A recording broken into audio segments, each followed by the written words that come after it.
donde están, le invito a que podamos inclinar nuestro rostro y tener esta oración. Oramos. Padre, en este momento deseamos que tu Espíritu descienda a este lugar. Deseamos que las palabras que aquí sean dichas sean palabras tuyas, que tú puedas trabajar en nuestra mente, en nuestro corazón, en nuestro entendimiento, que al abrir tu palabra podamos aprender cada día más de ti. Señor, pedimos que todo aquello que impida que nos conectemos contigo en el día de hoy sea retirado y que al final tú seas quien guardes en nuestro corazón las palabras que aquí van a ser expuestas. En el nombre de Jesús pedimos estas cosas y las agradecemos. Amén. Muy bien. Me gustaría que fuéramos todos juntos a lo que fue nuestra lectura bíblica, que la encontramos donde la lectura bíblica estaba en Primera de Timoteo, capítulo 1, versículos 15. En mi versión del libro de Primera de Timoteo, dice, Primera de Timoteo, capítulo 1, versículo 15, palabra fiel y digna de ser recibida por todos, que Cristo vino al mundo para salvar a los pecadores, de los cuales yo soy ¿quién? El primero. Aquí tenemos una historia donde Pablo está escribiéndole a Timoteo. Pablo había estado preso y mientras estuvo preso en Roma lo sacan de la cárcel. Así que arranca y se va a predicar y a escribir cartas y a hacer mil cosas.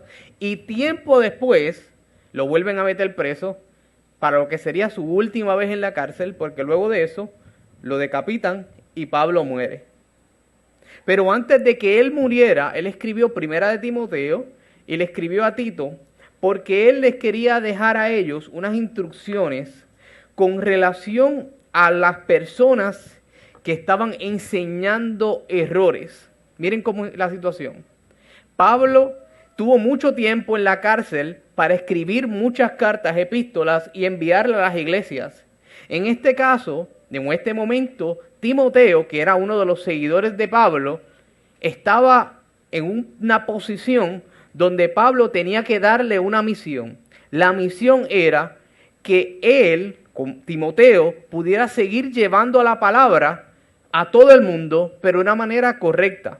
Sucede que para el tiempo de Jesús, para el tiempo de los fariseos, para el tiempo de Pablo y hasta el día de hoy, todavía, para sorpresa de muchos, la palabra, la gente la tergiversa. Dice que no, es que Jesús hizo tal cosa. No, pero eso pasó en el tiempo de Jesús, ya eso no pasa ahora. No, porque el día de reposo es sábado. No, porque lo que pasó fue que se abolió la ley y entonces, y para evitar eso, Pablo fue directo a donde Timoteo y le dijo, yo te tengo una misión. Y la misión la encontramos en el mismo capítulo 1, pero esta vez desde el versículo 3 hasta el versículo 7. Dice, como te rogué que te quedases en Éfeso cuando fui a Macedonia para que mandases a algunos que no enseñen diferentes ¿qué? Doctrinas. Me detengo un segundo allí. Pablo le escribió a Timoteo y le dice, te mandé a Éfeso mientras yo estaba en Macedonia para que cuando alguien se ponga a decir lo que no sea, tú estés allí presente. Hermano y hermana que me escuchan, miren lo importante que es conocer la palabra de Dios y ser un mensajero fiel de esa palabra. ¿Por qué? Porque cualquiera puede coger la palabra de Dios y empezar a inventarse cosas y usted que no conoce, ¿qué hace? Lo que él dijo. No, lo que él dijo. ¿Por qué? Porque él lo que está diciendo, él lo tiene ahí en la Biblia. Pero cuando usted se sienta a aprender lo que la palabra le quiere decir a usted, ¿usted sabe qué? Usted dice, no. Hace un tiempo atrás yo estaba escuchando una predicación de un predicador bastante famoso, entiendo yo que es evangélico, y él hizo un comentario que me puso a pensar a mí, porque él dijo que en Isaías 6 y 7, Jesús está diciendo, heme aquí, envíame a mí. Y cuando usted escucha la predicación y escucha que es Jesús diciendo, heme aquí, envíame a mí, suena poderosísima. Usted dice, Jesús pidiéndole al Padre que lo envíe. Tremendo. La cuestión es que no es Jesús quien está pidiendo y diciendo, heme aquí, envíeme a mí. Es Isaías. Por lo tanto, la gente estaba allí volcada diciendo, gloria a Dios, aleluya, creyendo que Jesús había dicho, heme aquí, envíeme a mí. Suena fantástico, pero ¿qué? No es correcto. Mas, sin embargo, cuando lo leemos del lado de Isaías, es aún más fantástico. ¿Por qué? Porque Isaías, siendo un pecador, Dios preguntó, ¿a quién enviaré? E Isaías, siendo un pecador, dice, envíame a mí. Así que es más impresionante que una persona como tú y como yo se pueda parar frente a Dios y diga, dame la oportunidad de llevar la palabra de Dios. Dame la oportunidad de yo ser un mensajero fiel. Dame la oportunidad. La gente, para el tiempo de Timoteo, se inventaba 4 cosas y las pasaba. Y cuando estamos leyendo, le dice, te mandé a que te quedaras allí, porque cuando tú estés allí, la gente que esté dando una falsa doctrina se va a encontrar contigo. Seguimos leyendo, versículo 4, capítulo 1 del libro de Primera de Timoteo. Dice, ni prestes atención a fábulas y a genealogías interminables que te acarrean disputas, más bien que edificación de Dios es que por fe. Lo vuelvo a leer, discúlpenme. Número 4. Ni prestes atención a fábulas y genealogías interminables que acarrean disputas, más bien que edificación de Dios, que es por qué. Por fe. Así te encargo ahora. Así que hay una misión para Timoteo. Ve, quédate en Éfeso. Cuando la gente llegue con embustes, no te envuelvas con esa gente. No te envuelvas con la gente que está diciendo mentiras. ¿Por qué? Porque eso no va a desarrollar fe en ti. No te envuelvas a discutir que si aquel, que si se hace, que si no se hace, que si comió, que si no comió, que si aquel buscó, que si... Olvídate de eso. Tú no te encargues de esas cosas porque eso no es para la edificación de Dios en tu vida por medio de la fe. Y sigue diciendo más adelante, pues el propósito de este mandamiento, o en este caso de esta misión, es el amor nacido de un corazón limpio y de buena conciencia y de fe no fingida. Así que hay varias cosas que hay que detallar. 1, necesito que donde tú estés, la palabra de Dios vaya contigo. 2, necesito que no te envuelvas en las barrabasadas que va a decir la gente con relación a la palabra de Dios.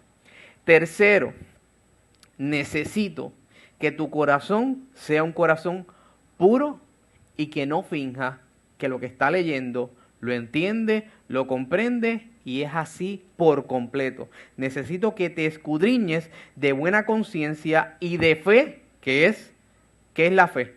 La sustancia de lo que se espera, la convicción de lo que no se ve. O sea que cuando tú tengas tu corazón limpio y pongas en tu mente el deseo de aprender, que no sea fingido. Una misión grande para Timoteo, siendo que era un joven.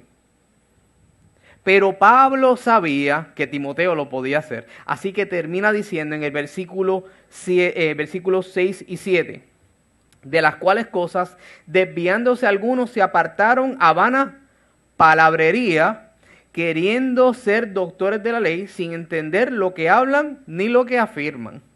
Así que, en pocas palabras, Timoteo, te necesito en Éfeso para que los doctores de la ley, cuando hablan y digan cosas, tú le puedas decir a ellos en amor de Dios y en cariño de Dios, con un corazón limpio, puro y puesto para lo que se supone que sea, tú le digas a ellos, lo lamento mucho, estás equivocado. No es meterse en problemas, no es señalar simplemente el error, sino es decirle, lo que yo estoy leyendo y lo que dice allí, no va acorde con lo que tú estás leyendo y te dice allí. Pedro, mata y come. Lo hemos escuchado muchas veces. Eso quiere decir que Pedro podía comer de todo. Eso es lo que dice ahí. ¿Pero qué era? Pedro, mata y come y no llames impuro o no llames sucio a lo que yo qué. He limpiado. Días después bajó y se encontró con gente que él había que señalado como impuros, inmundos. Gracias. Así que Cuando Pablo le está diciendo a Timoteo, ve, necesito que seas un mensajero fiel. Necesito que donde tú te pares, la palabra de Dios vaya contigo. En la palabra encontramos muchas personas que tergiversaron esas cosas. Muchas personas que simplemente leían, escudriñaban y decían, no, porque esto es lo que dice. Pero realmente no tenían en su corazón el deseo de conocer a Dios. Y cuando vemos esa situación, hermanos, sucede que la palabra genera miedo para las personas. Cuando usted tiene una persona que no sabe lo que dice la palabra y solamente lee algo y dice, oh, dice que va a haber terremotos, que va a haber destrucción. Eso es lo que dice ahí, coge miedo. Jesús viene, te vas a perder, porque eso es lo que dice ahí. Lo dice en la Biblia, que va a haber terremotos, guerra, rumores de guerra, lo dice ahí. Pero si al final leemos, seguimos leyendo, sabemos que dice que Dios va a venir por su pueblo. No podemos simplemente quedarnos en las cosas malas y decirle a la gente, por ahí viene Jesús, sin decirle que todavía hay oportunidad para que la gente se pueda salvar. No podemos limitar la palabra de Dios y decirle, esto es lo malo que va a pasar. Y lo bueno, yo no sé, yo no he llegado a ese capítulo todavía. Todavía no, yo leí lo malo. Mantente en lo malo. Y nos hemos convertido en predicadores del ministerio del miedo. Timoteo tenía que cambiar eso. No podía seguir predicando miedo. Así que le dijo, cuando llegues allí con un corazón limpio, prepárate para decirle a la gente lo que Dios puede hacer por ellos. No se queda allí, versículos 8 en adelante. Pero sabemos que la ley es buena si se usa como debidamente o legítimamente. En otras palabras, lo que les acabo de decir, oh, tú eres un pecador. Tú eres un pecador porque tú haces esto, eres un pecador porque haces esto otro, eres un pecador porque haces esto otro. Y cogemos la ley y la acomodamos aquí y decimos, aquí está la ley, aquí está todo lo que tú tienes que hacer. Si no lo haces así, tú te vas a perder. Aquí están los 10 mandamientos, si tú no lo haces así, tú te estás perdiendo. Lo lamento mucho. Pero Pablo le está diciendo a Timoteo, si se usa la ley como es correcta, como es debidamente, seguimos leyendo versículo 9, conociendo esto, la ley no fue dada para ¿quién? Para el justo, sino para los transgresores y desobedientes, para los impíos y los pecadores, para los irreverentes y profanos, para los parricidas y los matricidas, para los homicidas, para los fornicarios, para los sodomitas, para los secuestradores, para los mentirosos, y perjurios, para cuantos se le otorga la sana doctrina, según el glorioso evangelio de Dios, el glorioso evangelio de Dios bendito, que a mí me ha sido encomendado. En pocas palabras, la ley, organizada como es correcta, usted, siendo justo, siga justificándose, no hay ningún problema. Pero el que es pecador, ahí dice la ley te está señalando. Hermanos, tenemos que entender que la ley no salva, pero la ley te mantiene a salvo. La ley no te salva. El seguir los 10 mandamientos te mantiene a salvo de lo que va a suceder. Si usted no coge un día de reposo y trabaja 7 días a la semana, ¿qué puede pasar con su cuerpo? Usted se destruye. Usted está corriendo con la peste. Pero cuando usted coge un día de descanso, ¿qué sucede en su vida? Usted coge un día tranquilo, que lo entrega para Dios, se mantiene en una conexión con Dios. Entonces quiere decir que la ley me mantiene a salvo. Cuando yo adoro el nombre de Dios y no me estoy buscando las cosas en contra de Dios, ¿qué yo estoy haciendo? Honrando el nombre de Dios. Y dice amar a Dios sobre todas las cosas, así que voy bien. Si no pongo dioses ajenos delante de mí y pongo mi constancia y mi conciencia en las cosas de Dios, quiere decir que yo voy bien. Cuando yo honro a mi madre y a mi padre y cuando me dan un consejo yo lo sigo, porque si no sigo el consejo me achoco contra la pared y me doy muy duro, pues a mí me conviene. Cuando yo no mato a alguien, ¿qué yo hago?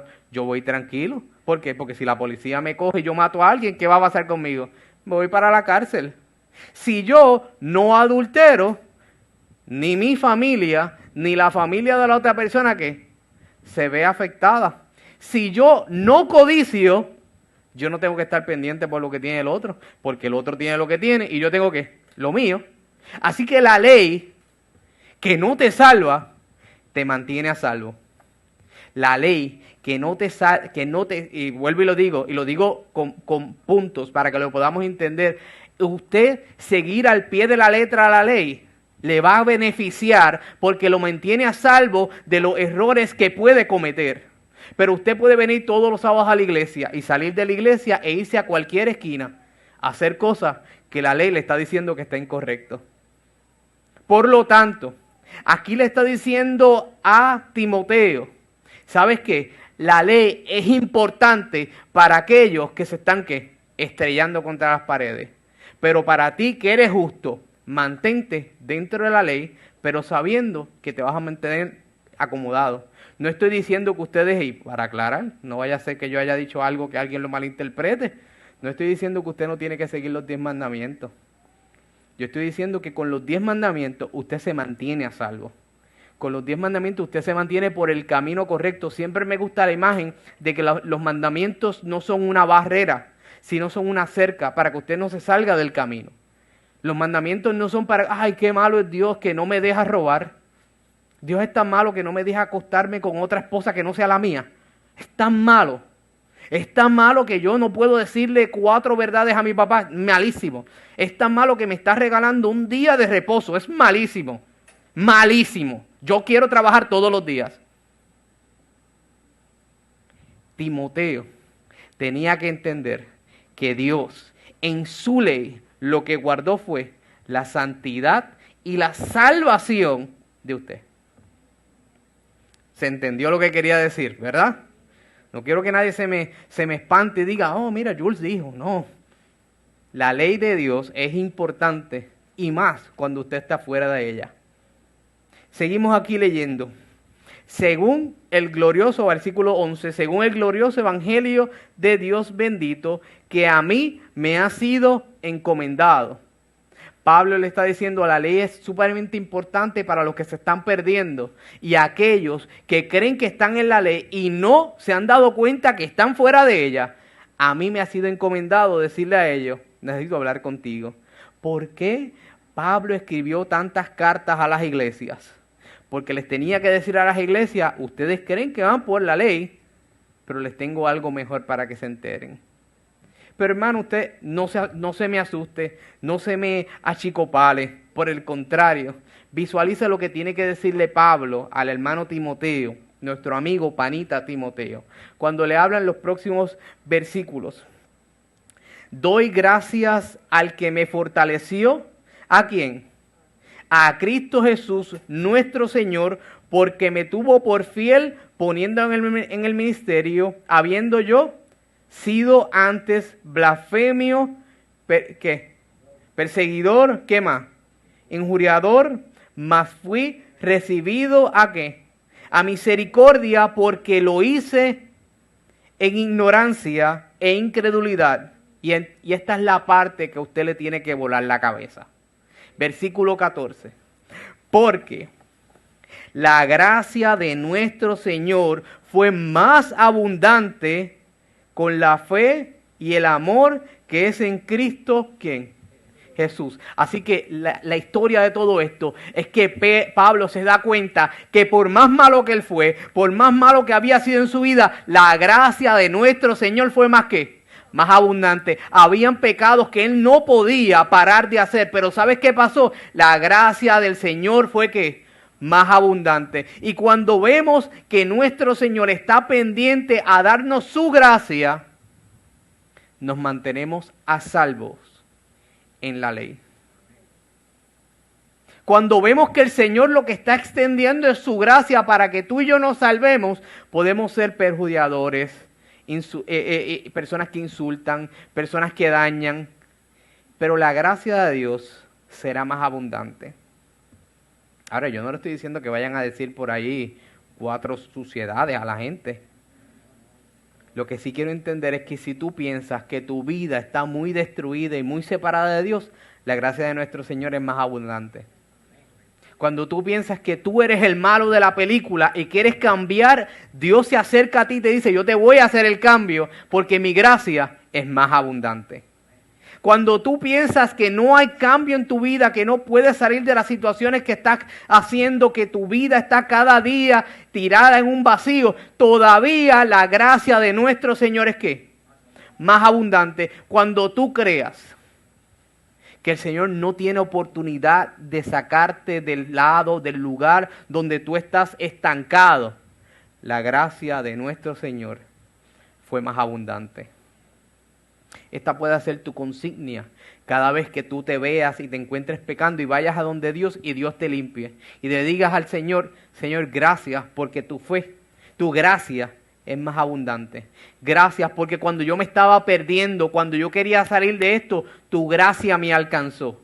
Eso fue la historia de Pablo. La historia de Pablo no es otra que él siendo un perseguidor, que él siendo una persona que dañaba, que arrestaba, que mandaba a matar personas, Dios lo alcanzó.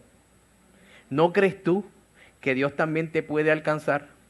¿No crees tú que Dios puede hacer un cambio grandioso en tu vida cuando se lo permites? El libro Camino a Cristo, el capítulo 4, la página 40 nos dice: los ejemplos de arrepentimiento y humillación genuinos que ofrece la palabra de Dios revelan un espíritu de confesión sin excusa por el pecado ni intento de autojustificación. Pablo no procuró defenderse, pinta su pecado con matices más oscuros sin intentar atenuar su culpa. Dice: yo encerré en cárceles a muchos de los santos, habiendo recibido poderes de unos principales sacerdotes, y cuando los mataron yo di mi voto. Y muchas veces, castigándolos en todas las sinagogas, los forcé a blasfemar, y enfurecido sobremanera contra ellos, los perseguí hasta ciudades extranjeras, sin vacilar, después de haberse tirado contra el piso, después de haber dicho todo lo malo que había dicho, culmina diciendo: Cristo Jesús vino al mundo para salvar a los pecadores, de los cuales yo soy el primero. Hermano y hermana que me escucha, somos unos grandes pecadores. Somos personas que, como Pablo, luchamos contra nosotros mismos. Luchamos contra el dolor de cabeza que nos da vivir en esta tierra rodeado de maldad. Pero también, como Pablo, tenemos que entender lo malo que somos y ir a donde Dios y decirle: todavía Dios me puede salvar. No podemos seguir en los mismos caminos. Vamos a aclarar. Cuando vamos a Jesús tiene que haber un cambio visual, visible. La gente tiene que ver el cambio. Pero cuando usted va donde Dios, la oportunidad de que Dios pueda salvarle está allí. Pablo reconocía su culpa, pero también reconocía a su Salvador. ¿Saben por qué? Porque si fuéramos a romper este versículo, el versículo de 1 de Timoteo 1:15, tendríamos que empezar con la primera expresión, que es ¿cuál? Palabra, ¿qué? Fiel. Cuando hablamos de palabra fiel, es que el mensaje de Dios es digno de todo crédito. Hermano, usted puede ver que la Biblia la escribió Moisés, David, la escribió Lucas, Mateo, Marcos, Pablo, Juan, Judas. La escribieron muchas personas, pero hay un solo autor divino, que es Cristo Jesús. Así que la palabra de Dios es fiel y verdadera. Lo que Dios te quiere decir a ti no es rebuscado, no es, a ver qué le digo. No, la palabra de Dios es fiel. ¿Sabe por qué? Porque la seguridad que tiene el apóstol Pablo en decir la palabra fiel es esta, que no está llena de falacias, mentiras, paquetes, embustes, no. Es una palabra en la que tú puedes confiar. Es una palabra en la que tú puedes recostarte y cuando la lees, cuando la buscas, puedes decir: ¿sabes qué? Esto es lo que es para mí. Esto es lo que Dios tiene que decirme para mí. Así que nosotros tenemos que entender que no se trata de una palabra que está para algunos, sino es la palabra que está para todos. Así que la palabra fiel se define de la siguiente manera. La vida de Cristo y sus milagros fueron tan notables que ni siquiera los propios enemigos de Cristo podían decir: eso es mentira. Había gente que había sido coja y ya estaba caminando bien. Había gente ciega y ¿qué? Estaba viendo. Había gente muda y podía hablar. Había gente muerta y estaba caminando. Había gente que había tenido una enfermedad terrible y Dios los había levantado. Los enemigos, por más que decían, eso es mentira, decían, pero ahí está Dorcas, mío. Ahí está la hija. Ahí está la suegra. Ahí está todo el mundo. ¿Qué tú quieres? Lo que Dios dijo que iba a hacer, ahí lo está haciendo. Ni siquiera los propios enemigos podían decir que era mentira. Segundo, su propia experiencia, la propia experiencia de Pablo, daba a entender que la palabra era fiel. Porque cuando iba de camino a Damasco, ¿qué pasó? Se cayó y cuando escuchó, ¿quién tú eres? Soy yo, Jesús, a quien tú persigues. No tan solo vio esa imagen, vio esa luz que lo alumbró, sino que escuchó a decirle a Jesús, soy quien tú persigues. Así que la palabra de Dios para la vida de Pablo no era una cosa que le habían contado, sino era su propia experiencia. Tercero, la obra del Espíritu Santo cuando se derramó aquel momento en el capítulo 2 de Hechos, en el Pentecostés, cuando estaban todos unánimes, era vivificar la palabra de Dios. Así que la palabra de Dios es fiel y es verdadera. Pablo le predica y le dice a Timoteo, Timoteo, si alguien te viene con otra cosa que no sea de esto, dalo por anatema, porque la palabra de Dios es fiel y verdadera. Así que olvídate de cualquier excusa que te quieran dar cuando sea hablando de la palabra de Dios y sea un así dice Jehová, la palabra de Dios es fiel. Si Dios dice que va a venir, la palabra de Dios es fiel. Si Dios dice que puede restaurar tu vida, la palabra de Dios es ¿qué? Es fiel. Si Dios dice que puede hacer un cambio cuando tu corazón lo pones en la raya, la palabra de Dios es fiel. Y no tan solo se queda allí, hermano. Específicamente en estos últimos años que estamos viviendo, la palabra de Dios ha sido más fiel. Mateo 24:14 dice, y será predicado el evangelio a todo el reino del mundo para testimonio de ¿qué? De todas las naciones. Y entonces vendrá el fin. Hermanos, el evangelio se está predicando. Así que el fin está cerca. Segundo, Mateo 24:7. Se levantará nación contra nación, reino contra reino, y habrá pestes, hambre y terremotos en diferentes ¿qué? Lugares. Tercero, Daniel 12:4. Pero tú, Daniel, cierra estas palabras y sella el libro hasta el tiempo de ¿cuándo? Del fin. Muchos correrán de aquí para allá y la ciencia aumentará. ¿La palabra de Dios es qué? Es fiel. Segundo, seguimos rompiendo este versículo 15. La palabra de Dios es fiel y es digna de ser recibida por ¿quiénes? Por todos. Así que la palabra de Dios no es solamente para mí, que soy el anciano de la iglesia. No es solamente para el pastor de la iglesia, no es solamente para la junta de la iglesia, no es solamente para el presidente de la asociación, es para todos. Es para que tú te puedas sentar en tu casa y te la puedas comer como yo me la como. Es para que tú te puedas sentar aquí en la iglesia y puedas abrir la Biblia y diga, lo encontré, esto era lo que yo estaba buscando. Es para eso, es al alcance de todos. Hay cositas que no son para todos, un regalo, un libro, hay cosas que no a todos le va a llegar, pero la palabra de Dios es para todos, para alcance de todos. Segundo, es digna de ser recibida por todos porque tiene un valor suficiente para cambiar la vida de todos. Así que no simplemente podemos decir, ay, mira, ¿qué es lo que pasa? No, la palabra de Dios puede cambiar la vida de todos porque está al alcance de todos. Es digna de crédito.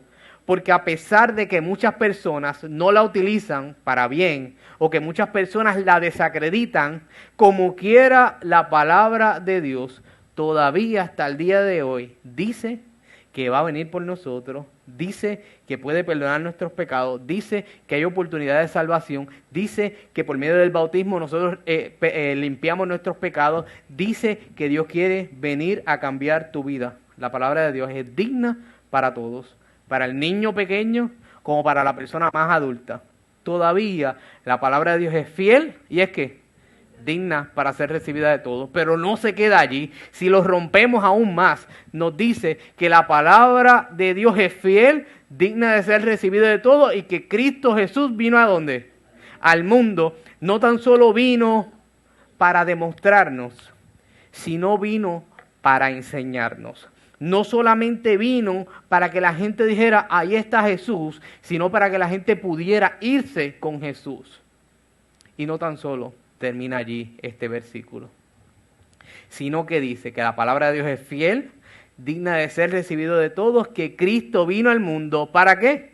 Para salvar. Así que si fuéramos a cerrarlo todo, en este momento tendríamos que entender que lo que Dios te quiere decir en esta mañana es fiel, es verdadero, no es algo de lo que te tengas que preocupar, que es digna de tener todo el valor de todas las cosas, tiene crédito, tiene veracidad. Así que la palabra de Dios no se equivoca.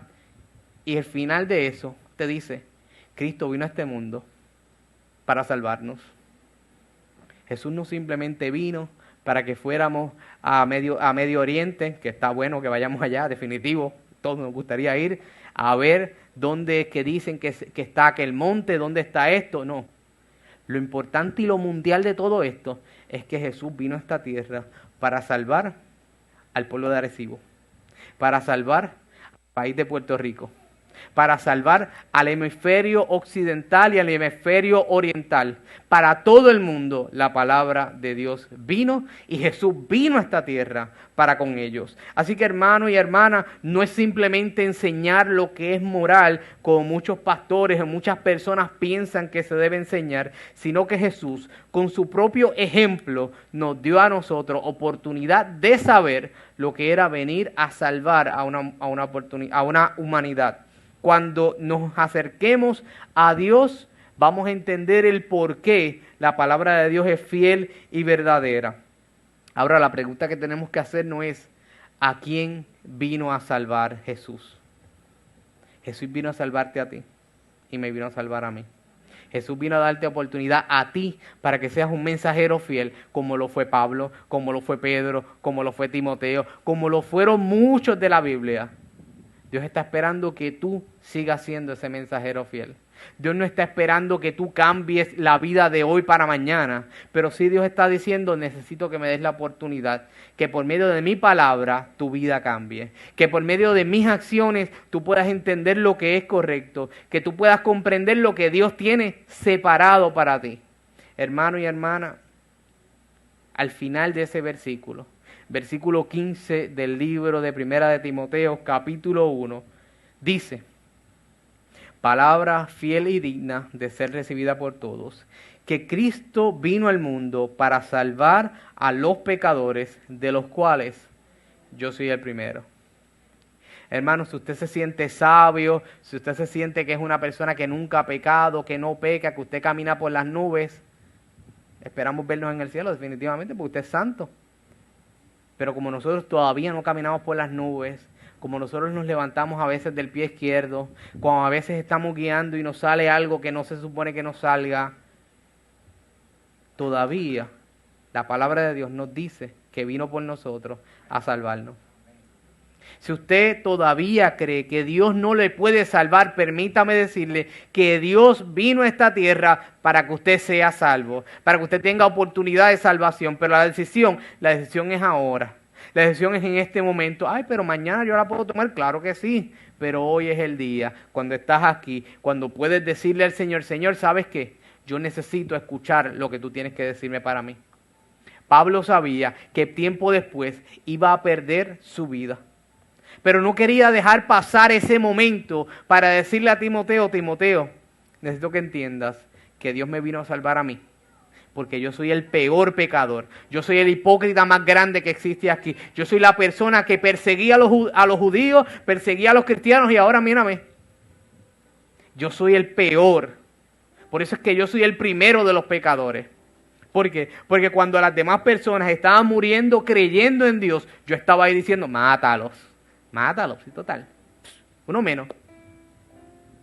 Pablo comenzó a ver desde el otro lado de la moneda lo que era la palabra de Dios. Pablo conocía la palabra de Dios. Pablo sabía lo que estaba haciendo. pero aún así lo seguía haciendo. Y él entendió, cuando tuvo ese encuentro con Jesús, que él podía ser perdonado. La gracia del Señor fue más abundante. Sus pecados eran muchos, mis pecados son muchos. Puede ser que tus pecados sean muchos, pero la gracia es aún más abundante. Puede ser que tú todavía estés pensando, Señor, yo no sé qué hacer con mi vida, yo no sé qué lograr, yo no sé si yo quiero entregarme completamente a ti, yo no sé si yo me quiero quedar aquí, yo no sé. Permíteme decirte que Pablo también tuvo esa misma duda. ¿Y sabes qué terminó diciendo en los próximos versículos? Y los leo para ustedes.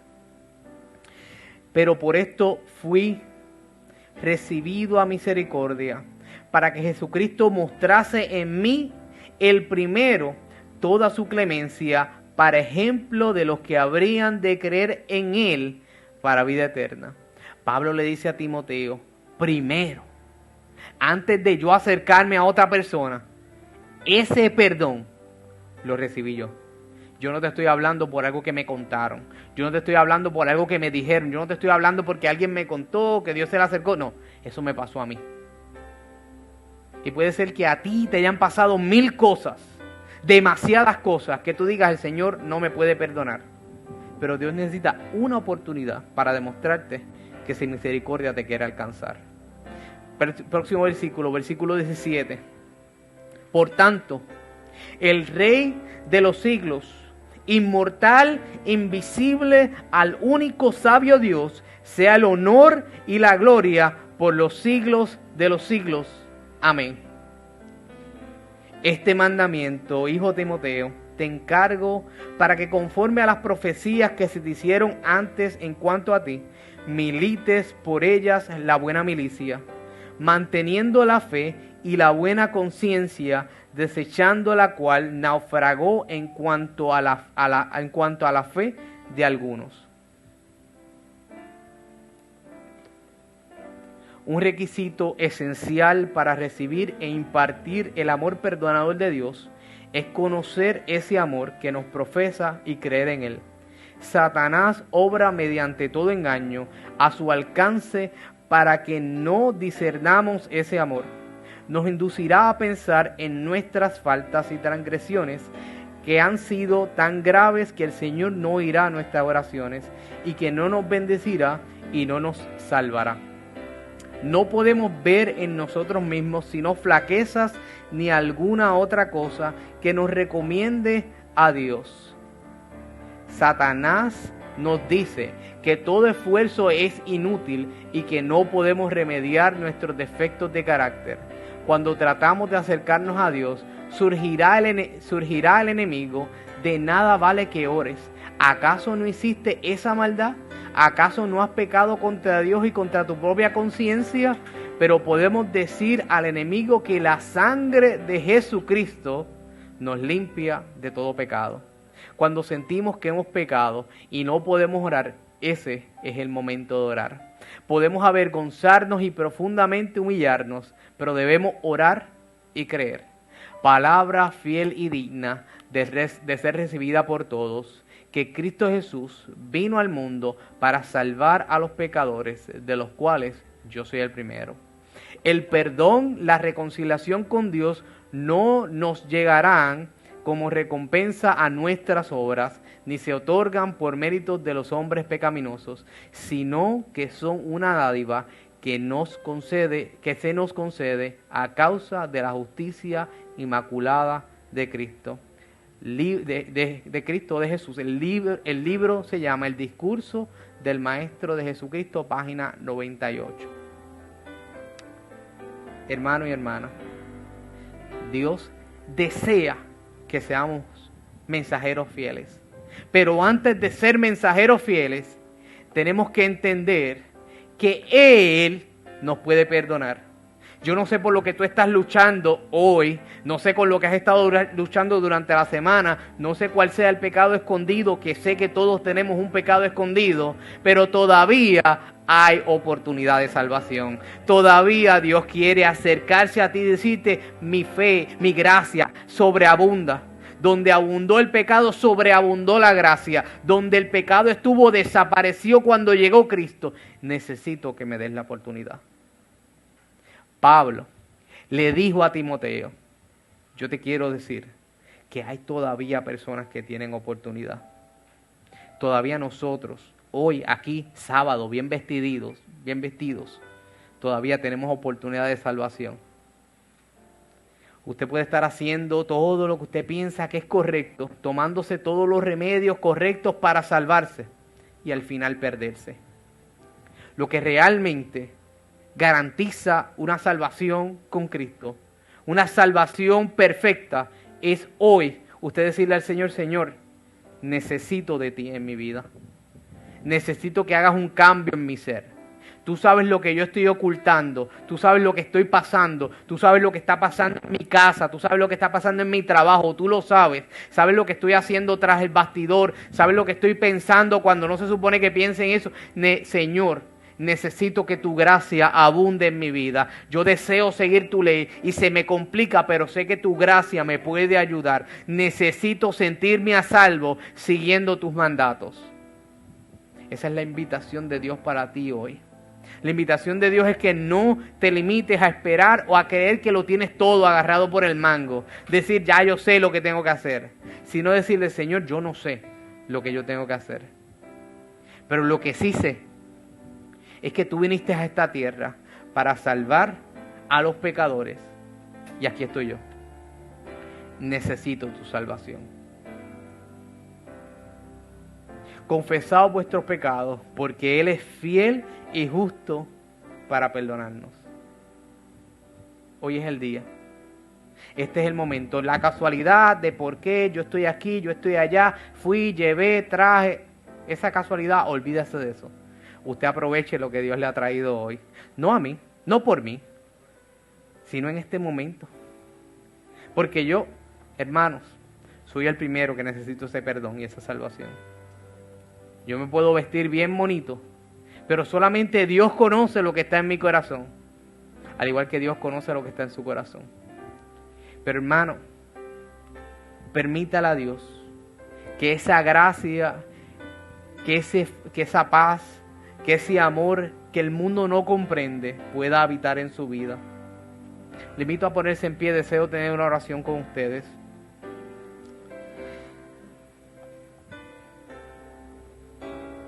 El mandamiento para nosotros en esta mañana, ya tarde, debe ser que por más que nuestra fe quiera flaquear, por más que nuestros deseos no estén al final de donde nosotros deseamos, podamos confiar que la palabra de Dios es fiel para nuestra vida, que Dios vino a esta tierra, que es digna de ser llevada a todo el mundo y que la salvación solamente proviene de Jesús. Permita a Dios que nos mantengamos a salvo en su ley y estemos confiados en su gracia. Señor, en esta mañana tu iglesia desea ser un mensajero fiel para con la comunidad, para con los vecinos, para con los amigos. Señor, gracias, porque tu ley nos enseña el amor que tienes por cada uno de nosotros. Gracias porque en tu ley has plasmado los mejores deseos para nuestra vida.